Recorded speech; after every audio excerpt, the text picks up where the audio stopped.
ओम गणपते नमः। आज मैं आपको भविष्य पुराण का प्रथम अध्याय का पाठ कराती हूँ।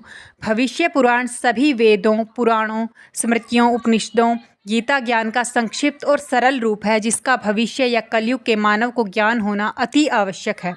भविष्य पुराण भविष्य कलयुग के लिए ही लिखा गया है।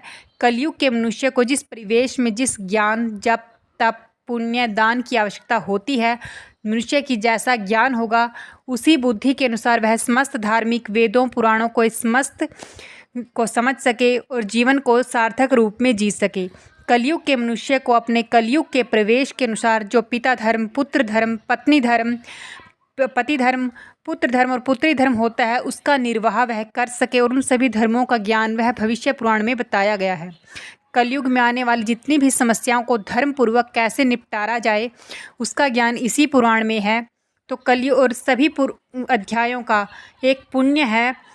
इसको भविष्य पुराण का जब हम अध्ययन करेंगे तो आपके सिर्फ डेली के 10 या 15 मिनट लगेंगे और भविष्य पुराण का हम अध्ययन करेंगे, डेली एक अध्याय करेंगे और हर एक अध्याय का अपना ही एक अलग महत्व, पुण्य और फल है।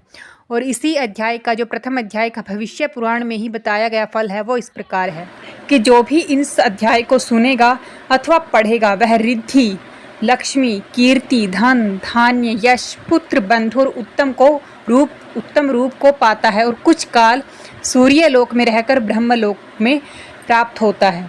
तो ये इसका पुण्य है। तो ये सुनिए, आप हर रोज़ 5 से 10 मिनट दीजिए और ये भविष्य पुराण संपूर्ण कीजिए। तो आज की कथा शुरू करते हैं। भविष्य पुराण का यह प्रथम अध्याय है, तो सुनिए, शुरू करते हैं। एक समय व्यास जी के शिष्य सुमंतु मुनु पांडु वंश के राजा शतानीक की सभा में जाते भय।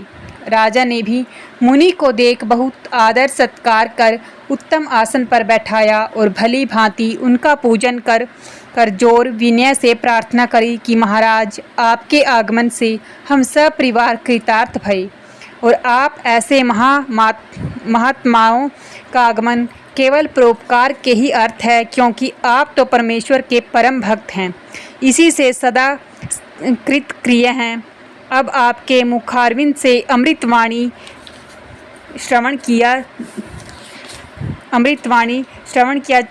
करना चाहते हैं, जिसके श्रवण से अनेक जातक निवृत्त हों और शुभ फल की निरंतर प्राप्ति हो। यह राजा का वचन सुन प्रसन्न हो सुमंतु मुनि बोले, हे राजन, हम आपको भविष्य पुराण का श्रवण कराते हैं, जिसके श्रवण करने से ब्रह्मा हत्या आदि बड़े बड़े पातक विलीन हो जाते हैं। इस पुराण में 5 पर्व ब्रह्मा जी ने कहे हैं। पहला ब्रह्मा पर्व, दूसरा विष्णु पर्व, तीसरा शिव पर्व, चौथा त्रिवाष्ट पर्व और 5वां प्रतिसर्ग नामक पर्व हैं। ये 5 तो पर्व हैं और पुराण में 5 लक्षण होते हैं। इनको हम कथन करते हैं: सर्ग, प्रतिसर्ग, वंश, मनवंतर और वंशानुचरित। इन 5 लक्षणों से युक्त और 14 विद्याओं करके युक्त पुराण होता है। 4 वेद, अनेक 6 अंग, पुराण, धर्मशास्त्र, मीमांसा और न्याय, ये 14 विद्याएं हैं। आयुर्वेद, धनुर्वेद, गंधर्व और नीति शास्त्र के मिलने से 18 विद्याएं हो जाती हैं। हे राजन, अब हम भूतों के सर्ग का आधार जीवों की उत्पत्ति का वर्णन करते हैं, जिसके सुनने से सब पापों से निर्मुक्त हो मनुष्य को शांति प्राप्त होती है। पूर्व काल में यह संपूर्ण जगत अंधकार से व्याप्त था और किसी पदार्थ का लक्षण नहीं विदित होता था। उस समय सूक्ष्म, अंतीन्द्रिय और सर्वभूतमय परमात्मा की सृष्टि करने की इच्छा भई और प्रथम ही परमेश्वर ने जल को सिरजा और उसमें अपना वीर्य डाला, जिससे देवता, असुर, मनुष्य आदि सब जगत उत्पन्न भया। ब्रह्मा जी ने बीज, शुक्र, रेत, उग्र वीर्य आदि नाम वीर्य के कहे हैं। अब वीर्य जल में गिरने से अत्यंत प्रकाशवान सुवर्ण का प्रकंड हो गया। उस प्रकंड के मध्य से सब लोगों के रचनेहारे ब्रह्मा जी उत्पन्न हुए। क्षेत्रज्ञ पुरुष, वेधा, शंभु, नारायण, विरचि, कमलासन आदि सब नाम ब्रह्मा के ही हैं और ये शब्द आपस में पर्याय शब्द हैं, अर्थात इन सब शब्दों का एक ही अर्थ है। जल का नाम नार है और जल नर सोनू है। वह नार अर्थात जल उसका प्रयचन अर्थात निवास स्थान है, इसलिए इसको नारायण कहते हैं। उस सत्य प्रसतरूप अव्यक्त नित्य कारण से उत्पन्न भये, इससे उनका नाम ब्रह्मा भया। ब्रह्मा जी ने बहुत काल ध्यान किया और उस प्रकंड के 2 खंड किए, एक खंड से भूमि और दूसरे खंड से आकाश को रचा और 8 दिशा और वरुण का स्थान अर्थात समुद्र बनाया। महत्व, तत्व, अहंकार, 3 गुण, ये ही सब भूतों की उत्पत्ति के हेतु हैं। प्रथम परमात्मा ने आकाश को उत्पन्न किया और पीछे क्रम से वायु आदि तत्व रचे और देवताओं के दूषित आदि गण, ग्रह, नदी, समुद्र, पर्वत आदि उत्पन्न कर काल के विभाग और ऋतु कल्पना किए। काम, क्रोध आदि को रच कर्मों के विवेक के लिए धर्म और अधर्म को सिरजा और भांति भांति की प्रजा सिरज कर उनको सुख दुख आदि द्वंद्वों से युक्त किया। जो कर्म जिसने पहले किया था वह कर्म उसको आप ही प्राप्त हो गया।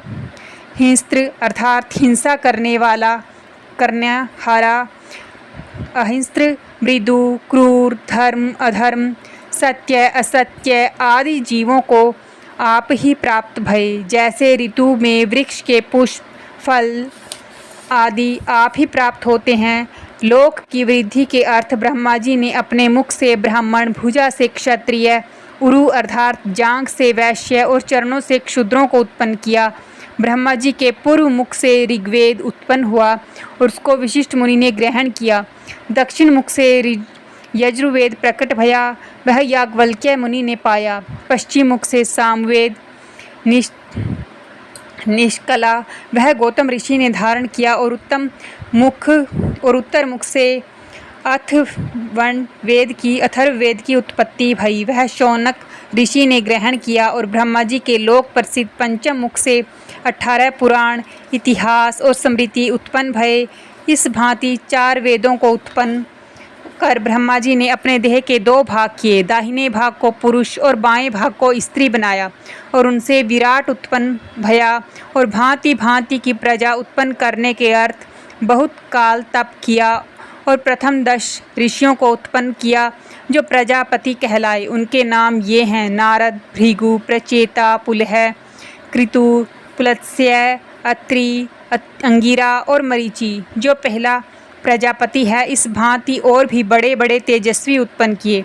पीछे देवता, ऋषि, दैत्य, यक्ष, राक्षस, पिशाच, गंधर्व, अप्सरा, पितृ, मनुष्य, नाग, सर्प आदिकाओं के अनेक गण उत्पन्न किए। बिजली, बादल, वज्र, इंद्रधनुष, धूमकेतु अर्थात पुंछल तारे, उल्का, निर्घात और नक्षत्र आदि रचे। किन्नर, वानर, मत्स्य, शूकर, पक्षी, हाथी, घोड़े, मृग, कीट, पतंग, मक्खी, मच्छर आदि छोटे छोटे जीव सिरजे। इस भांति ब्रह्मा जी ने सब सृष्टि को रचा।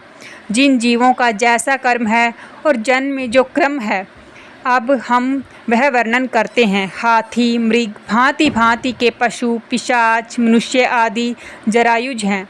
मत्स्य, कछुए, मगर, अनेक प्रकार के पक्षी अंडज हैं अर्थात अंडे से उत्पन्न होते हैं।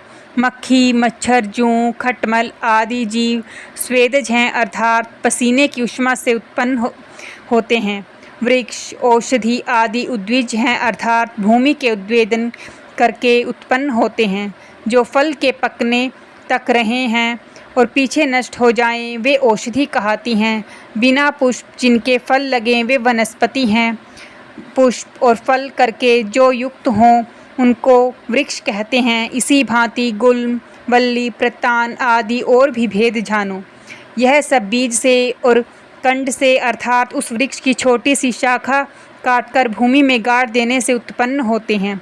वृक्ष आदि की अतसंग हैं अर्थात हृदय में सुख दुख आदि सब समझते हैं, परंतु कर्म रूप घोर तम से घिर रहे हैं। इस हेतु मनुष्यों की भांति बातचीत आदि नहीं कर सके। इस प्रकार यह अति विचित्र संसार विश्व ईश्वर से उत्पन्न हुआ है।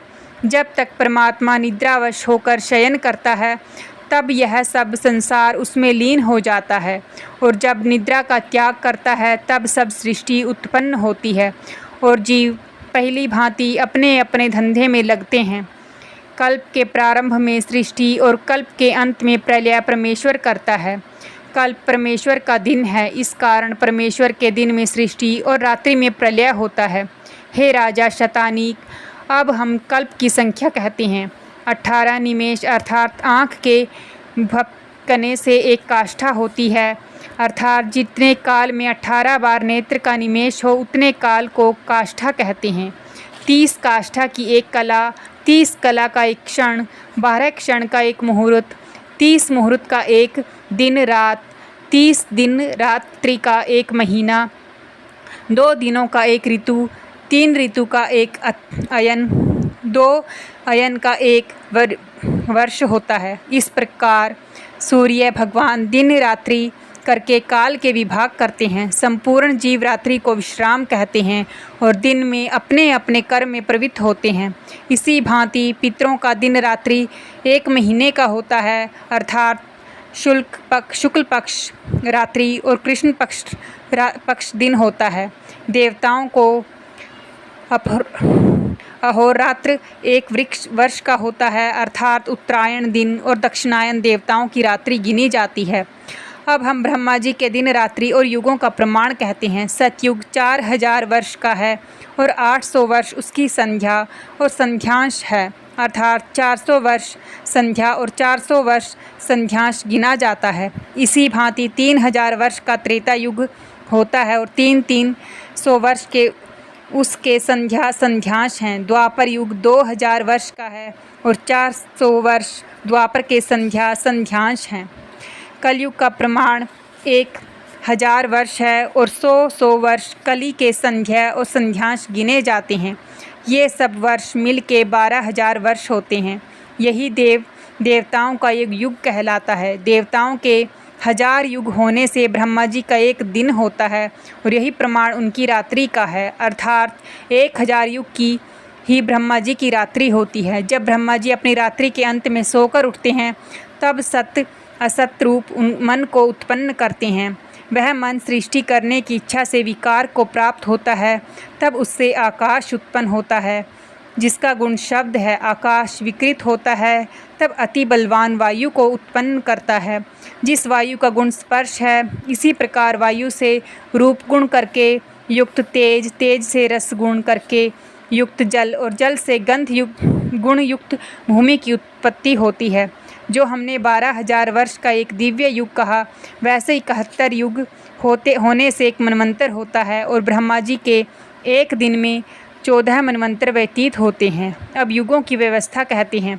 सतयुग में धर्म के चारों पाद वर्तमान रहते हैं, फिर त्रेता आदि युगों में क्रम से एक एक चरण घटता जाता है। सतयुग के मनुष्य आरोग्य, धर्मनिष्ठ, सत्यवादी होते हैं और 400 वर्ष तक जीते हैं।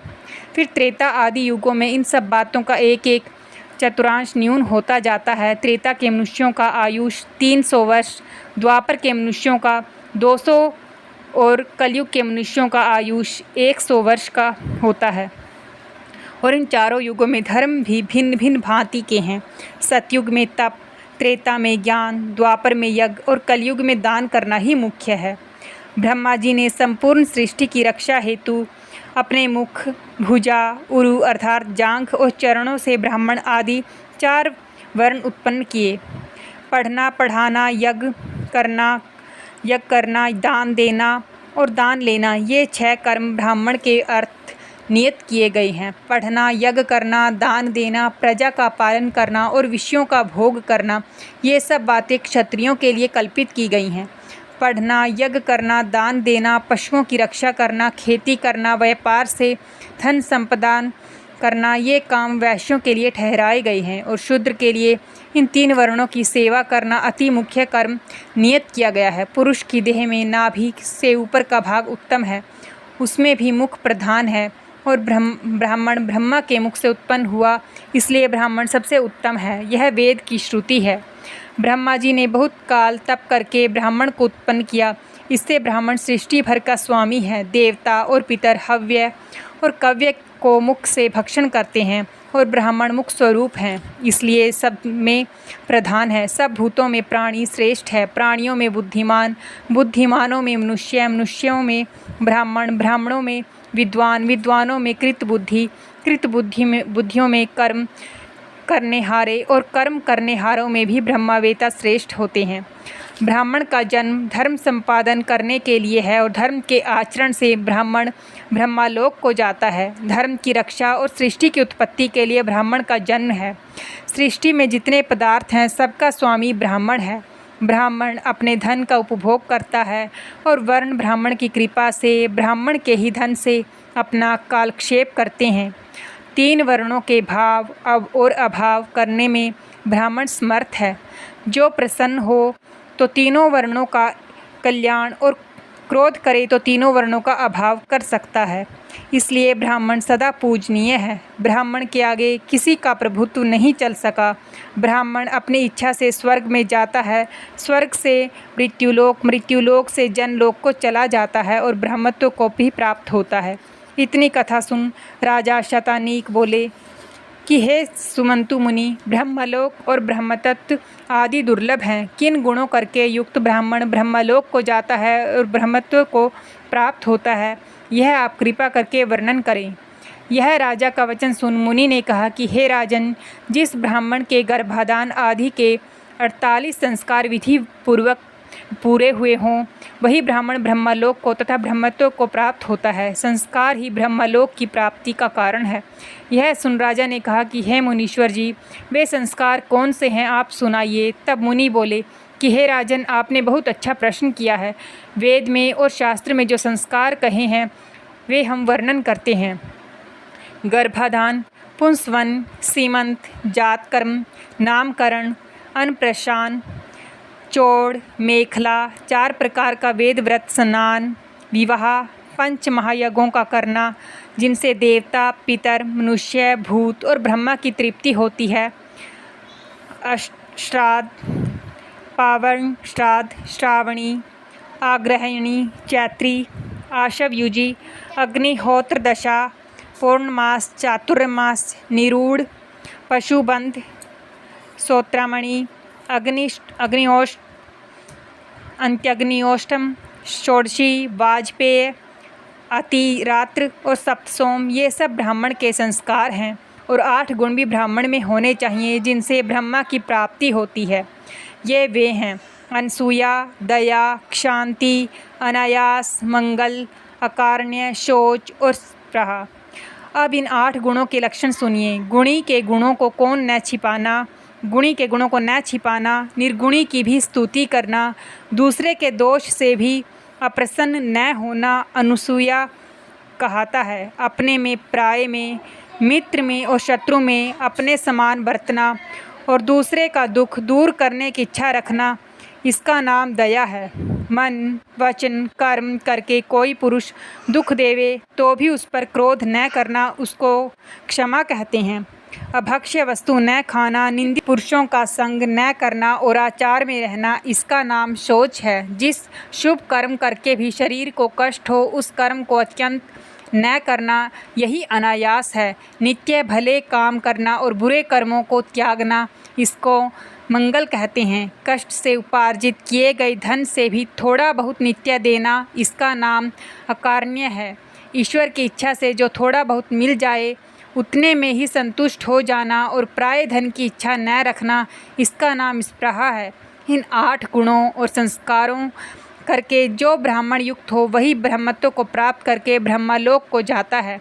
निषेक आदि वैदिक पवित्र संस्कारों से शरीर को शुद्ध करना चाहिए, जिसकी गर्भ शुद्धि हो और सब संस्कार हुए हों और वर्णाश्रम धर्म का आचरण करता रहे, वह अवश्य मुक्ति पाता है।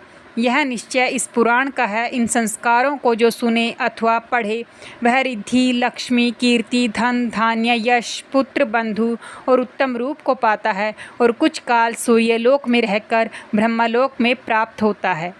धन्यवाद भक्तों। यह वीडियो अगर आपको ज़रा सी भी अच्छी लगी हो तो प्लीज़ चैनल को सब्सक्राइब ज़रूर कीजिए और कमेंट बॉक्स में जय श्री राम अवश्य लिखें और वीडियो को लाइक करें। धन्यवाद।